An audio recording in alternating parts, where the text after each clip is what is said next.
do primeiro ano, nós vamos corrigir hoje a última atividade enviada sobre Grécia, a atividade discursiva, ok? Então, vamos lá. A primeira questão fala: o escravo torna possível o jogo social, não porque garanta a totalidade do trabalho material. Isso jamais será verdade, mas porque seu estatuto de anticidadão, de estrangeiro absoluto, permite que o estatuto do cidadão se desenvolva, porque o comércio de escravos e o comércio simplesmente, a economia monetária, permite que um número bem excepcional de atenienses sejam cidadãos. Pierre Vidal Naquet, Trabalho e Escravidão na Grécia Antiga. Esse desenvolvimento paralelo da escravidão e da cidadania obrigou os atenienses a realizar sucessivas reformas políticas. Discorra sobre o papel de Clístenes nesse processo. Temos que pensar, meus filhos, que discorrer é falar sobre. Então, vocês devem falar sobre o papel de quem? De Clístenes no processo de quê? De legalização, de legislar acerca do conceito de democracia para favorecer o cidadão e acelerar o processo de escravidão. Beleza? Então, a resposta modelo poderia ser essa. Clístenes foi o legislador grego que chegou ao conceito de democracia, apesar de restrita a menos de 10% dos atenienses. Ok? Essa é uma resposta modelo, mas o que você discorrer sobre Clístenes, com certeza vai estar certo, porque está pedindo para discorrer, falar sobre. Então, lhe dá mais liberdade para que você possa desenvolver a sua resposta com mais liberdade. Ok? Vamos para a 2. As agitações sociais e políticas vivenciadas pelos atenienses do século VI a.C. colocaram em evidência certos legisladores e tiranos. Indique duas contribuições de Solon para atenuar os conflitos. Atenuar quer dizer minimizar. A resposta modelo, que você também não deve seguir. Você sabe muito bem que numa questão discursiva você tem liberdade para tanto.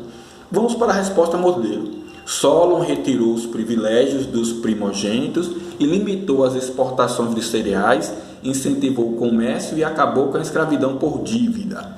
Essa aí é a resposta modelo. Se na sua resposta trouxer estes elementos, claro que vai estar certa também.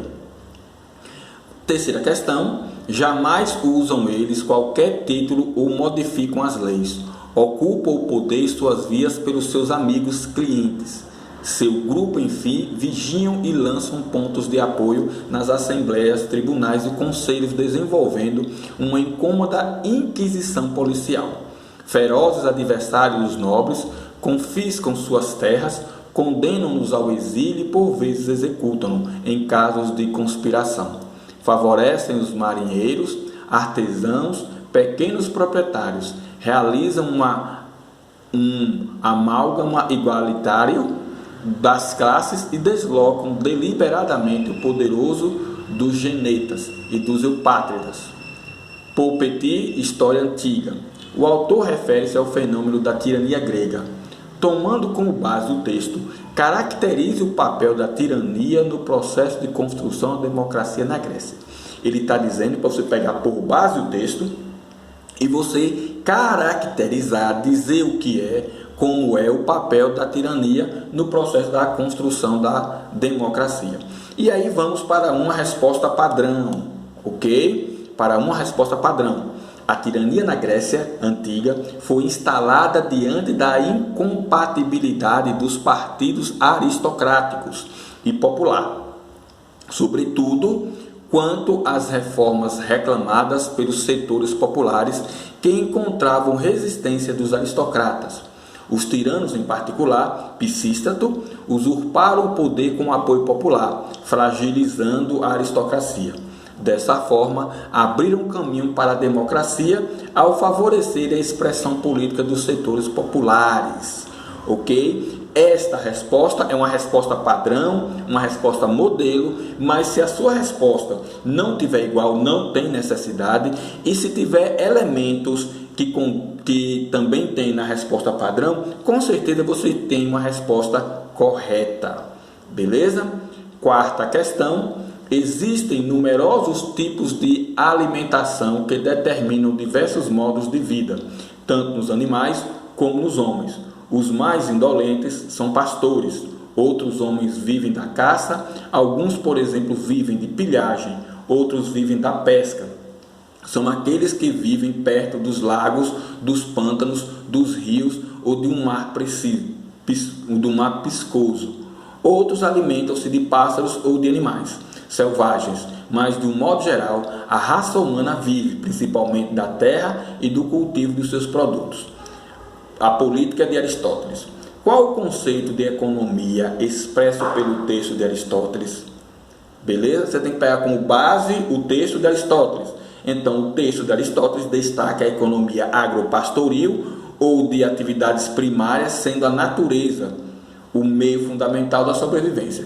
Esta é a resposta padrão, mas se você colocou outros elementos que não estão como na resposta padrão, mas acompanham este pensamento, colocando a economia agropastoril e sendo a natureza o meio fundamental de sobrevivência do ser humano, tá tranquilo. Beleza? Letra B. Aponte uma diferença entre os conceitos de economia de Aristóteles e o conceito de economia do capitalismo. Na economia capitalista, o trabalho destaca-se como um meio de sobrevivência ou como principal fonte geradora de riqueza. Tranquilo? Aí está a resposta padrão. B. A oposição. Vamos para a quinta, né? A oposição entre gregos e bárbaros motivou explicações e reflexões de diversos autores no processo clássico da Grécia Antiga. Esta visão dualista do mundo influenciou os romanos, herdeiros culturais dos gregos. A partir dessas informações, responda: que povo bárbaro invadiu em 2 oportunidades a península grega, sendo derrotados? Simples, os persas, no contexto das guerras grego-pérsicas ou guerras médicas. A primeira incursão persa na Grécia foi conduzida por Dário I e a segunda por Xerxes. Ambos foram derrotados pelos gregos nas batalhas da Maratona, em 490, e de Plateia, respectivamente, em 476. A de Maratona foi Dário e a da Plateia foi Xerxes. Ok? Se a sua resposta estiver próxima à resposta padrão, tranquilamente vai estar correto. Ok? Letra B. Que relação é possível estabelecer entre a ocupação da Europa pelos bárbaros germânicos e a formação do feudalismo? No contexto da desintegração do Império Romano, os povos germânicos que se estabeleceram no Ocidente integraram aos costumes. Galera, eu vou fazer o seguinte: essa questão não precisa nem ser respondida, porque a gente não trabalhou Roma ainda. Beleza? Mas está aí a resposta, né? No contexto da desintegração do Império Romano, os povos germânicos que se estabeleceram no Ocidente integraram aos costumes romanos. Costumes como comitatus, fidelidade dos guerreiros a um chefe tribal, o benefício, concessão de terras pelos chefes aos seus colaboradores e a imunidade, a autonomia dos guerreiros concessionários em seus territórios. Tais costumes constituíram as bases das relações políticas feudais, pautado nas relações feudo-vassálicas e na consequente descentralização do poder político. Contribuíram ainda para a estruturação da economia agrária e a monetária do feudalismo. Ok? É a resposta padrão, mas se você não responder, não tem problema, porque a gente ainda não trabalhou Roma, nós estamos em Grécia. O historiador ateniense Tucídides, que viveu durante a Guerra do Peloponeso, escreveu sobre os gregos. Antes da Guerra de Troia, os habitantes da Hélade nada realizaram em comum. Este nome mesmo não era empregado para designá-los no seu conjunto, o que fica bem comprovado nos livros de Homero. Ele, que viveu numa época bem posterior à Guerra de Troia, não utilizava a designação de helenos para os gregos, mas de Hélade.